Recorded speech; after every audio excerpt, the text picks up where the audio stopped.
Existe uma coisa que você sabe com absoluta certeza sobre o seu próprio futuro.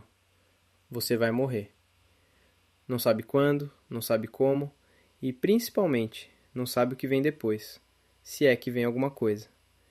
E mesmo assim, esse pensamento consegue te paralisar de um jeito que quase nenhuma outra ideia consegue. Por que exatamente algo tão incerto provoca um medo tão certo? A resposta começa com uma pergunta ainda mais estranha. Será que o medo da morte é realmente sobre a morte? Nos anos 1980, um grupo de psicólogos decidiu testar isso de um jeito bem direto. Eles pediram para juízes de verdade lerem o caso de uma mulher acusada de prostituição e definirem o valor da fiança dela. Antes disso, metade dos juízes respondeu perguntas neutras, sobre comida, sobre televisão. A outra metade respondeu duas perguntas simples sobre a própria morte. O que você acha que vai acontecer fisicamente com o seu corpo quando você morrer e o que você sente ao pensar nisso? Só isso. Duas perguntas, escritas, respondidas em silêncio. Os juízes que pensaram brevemente sobre a própria morte recomendaram fianças em média 9 vezes mais altas do que os outros juízes. 9 vezes. Os psicólogos Jeff Greenberg, Sheldon Solomon e Tom Pyszczynski chamaram esse fenômeno de saliência da mortalidade, parte de uma ideia maior conhecida como teoria do gerenciamento do terror. A teoria propõe algo perturbador. Grande parte do comportamento humano existe para nos proteger inconscientemente do terror de saber que vamos morrer. Carreira, religião, patriotismo, regras morais rígidas, tudo isso funciona como uma espécie de escudo psicológico. Quando esse escudo é ameaçado, mesmo só por duas perguntas escritas num papel, as pessoas se agarram com mais força ainda aos valores da própria cultura e punem com mais dureza quem parece violar esses valores. Nenhum outro animal, até onde sabemos, carrega esse fardo específico. Outros animais sentem medo diante de uma ameaça imediata, uma queda, um predador, uma dor física. Só os humanos têm consciência abstrata o suficiente para saber, décadas antes de qualquer perigo real, que a própria existência tem um prazo de validade.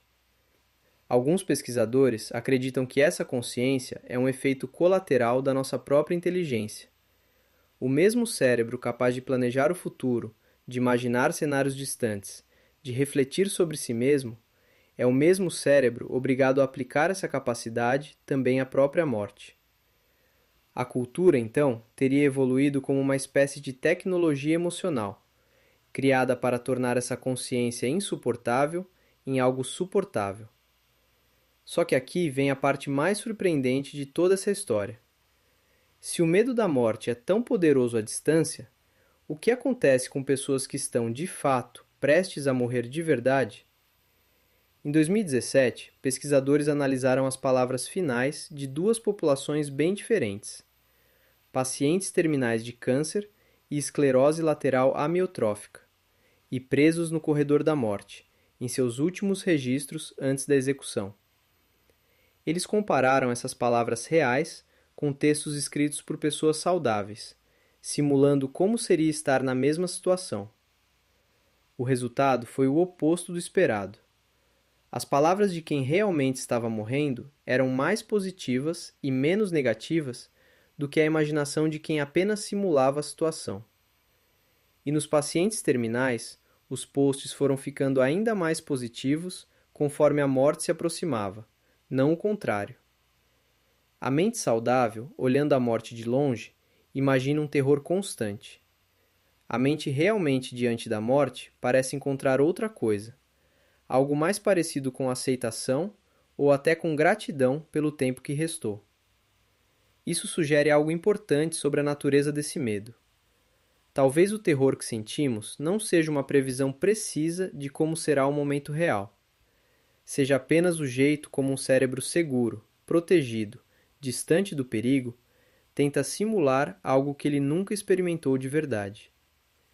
Isso não significa que morrer seja fácil, ou que toda pessoa doente sinta paz o tempo todo. Existe dor real, perda real, medo real, principalmente para quem fica. Mas os dados sugerem que a versão do medo que vivemos, saudáveis, décadas antes do fim, tende a ser bem mais sombria do que a experiência real quando ela finalmente chega. Saber disso não elimina o medo, mas pode mudar a relação que você tem com ele. Filósofos antigos já recomendavam refletir sobre a própria morte regularmente, não para se torturar, mas para reduzir o peso dela no dia a dia e valorizar mais o tempo disponível agora. Se o seu cérebro está, provavelmente, exagerando o horror de um momento que ele nunca viveu, talvez valha a pena confiar um pouco menos nesse medo e um pouco mais no presente. Você vai morrer. Isso continua sendo verdade. Mas talvez o medo que você sente agora, hoje, seja bem maior do que aquilo que você realmente vai sentir quando o momento chegar. Se esse vídeo te fez pensar diferente sobre um dos maiores medos humanos, deixa o like e se inscreve aqui no canal. Toda semana a gente mergulha em outro cantinho estranho e fascinante da mente humana.